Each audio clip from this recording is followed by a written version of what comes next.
দেখে মনে হচ্ছে কোথায় আছি আমি। দেখে মনে হচ্ছে গ্রামের কোনো এক মনোরম পরিবেশে আমি বসে আছি।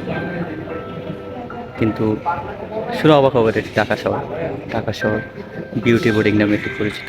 আপনি পুরান ঢাকায় আসে যে কোনো স্থানীয়কে জিজ্ঞেস করলে তারা বলে দেবে এই বোর্ডিংয়ের লোকেশন। খুবই সুন্দর মনোরম পরিবেশ, এখানে থাকা খাওয়ার ব্যবস্থা রয়েছে। তো আমি আপনাদেরকে ভিডিও শটের মাধ্যমে দেখাচ্ছি এটা দেখতে কেমন, পরিবেশটা কেমন। এখানে অনেক সুস্বাদু খাবার পাওয়া যায়, যেমন আপনার বিখ্যাত ইলিশ মাছ। তারপরে অ্যাকচুয়ালি ইলিশ মাছ অবশ্যই বিখ্যাত। তো আমি আপনাদেরকে পুরো শহর নিয়ে দেখাচ্ছি। দেখুন, এখানে আসতে পারেন। এটা আছে, এটা হচ্ছে পুরান ঢাকার শিশনাস প্ল্যান, বাংলা বাজার, ঢাকা 1100। তো এটা একবারই সদরঘাটেরই কাছে। সদরঘাটের কাছে বললেই চলে, একবারে সদরঘাটের পাশে সূত্রপুর থানায় পড়েছে। অ্যান্ড এখানে পাশেই সূত্রপুর পুলিশ বাড়ি। তো আপনাদেরকে আমি এখানকার সম্পূর্ণ ভিউ দেখানোর ট্রাই করবো। ওকে, এই হচ্ছে বিউটি বোর্ডিংয়ের গেট। আমরা এখন গেটের সামনে আছি, এই যে পাশেই সূত্রপুর পুলিশ বাড়ি।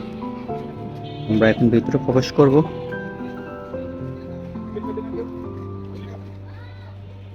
আমরা দেখতে পাচ্ছি এখানে অনেকগুলো বাইক দেখা যাচ্ছে।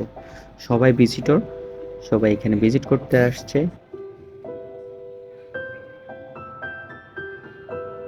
তো আমি আপনাদেরকে পুরোটা দেখাচ্ছি। এটা হচ্ছে অফিস কক্ষ। আমরা এখন যাচ্ছি খাবার জায়গার দিকে, যেখানে বসে সবাই খাবার খায়।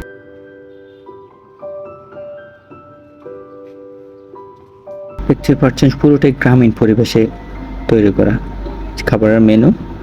এখন আমরা ভিতরে প্রবেশ করব, বিনা অনুমতিতে প্রবেশ নিষেধ, উপরে আড্ডা দেওয়া নিষেধ। এখানে রান্না বান্না হচ্ছে, যেটা একটু ভিডিও নিতে পারি একটা। হ্যাঁ, না আমি বাইরে থেকে নিচ্ছি, আমি ভিতরে যাবো না। কি রান্না করছেন আপনি? আচ্ছা, আপনি কতদিন যাবত এখানে রান্না করছেন? ওকে, ঠিক আছে, ডিস্টার্ব করলাম আপনাকে। তো আমরা এখন আবাসিক রুমগুলো দেখতে যাব। রুমগুলো দেখতে কেমন, রুমের বাইরের ভিউ, ভিতরের ভিউ দুইটাই দেখার চেষ্টা করব। তো দেখতে থাকুন। এখানে প্রায় 30টির মতো কক্ষ রয়েছে।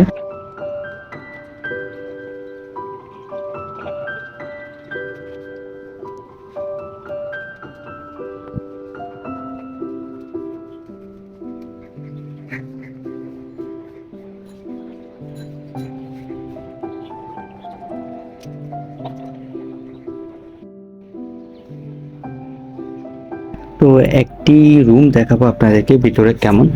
আমি 7 নম্বর রুমটি দেখাচ্ছি। এখানে একজন অবশ্যই স্টে করছে, যার কারণে রুমটি একটু অগোছালো।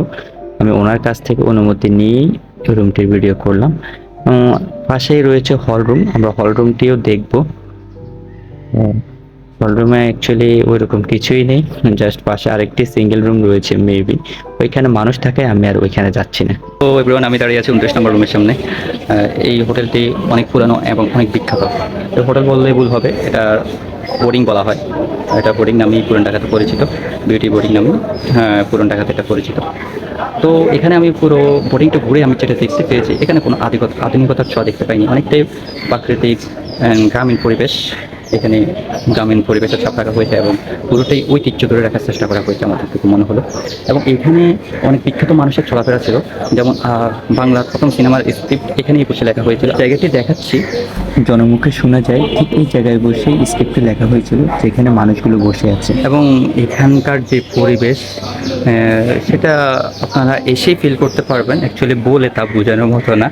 আর যারা গ্রামে বসবাস করেন তাদের কাছে হয়তো ওইরকমভাবে পছন্দ নাও হতে পারে, গ্রাম থেকে যারা আসবেন। যারা শহরের বাসিন্দা তাদের জন্য এটা একটা সুন্দর মনোরম পরিবেশ, তাদের জন্য এটা গ্রামীণ পরিবেশ উপভোগ করার জন্য ভালো একটি জায়গা।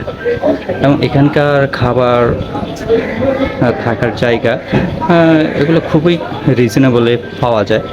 আপনারা এসে দেখতে পারেন। এখানে থেকে আপনারা ফ্রেশ ইলিশ খেতে পারেন। তো এছাড়াও আরও অনেক কিছুই আছে, অনেক কিছুই আমার না জানা, অনেক কিছুই বলা যাচ্ছে না, এখন মনেও পড়ছে না। সব মিলিয়ে আপনারা আসবেন, এসেই এটা সৌন্দর্য উপভোগ করবেন।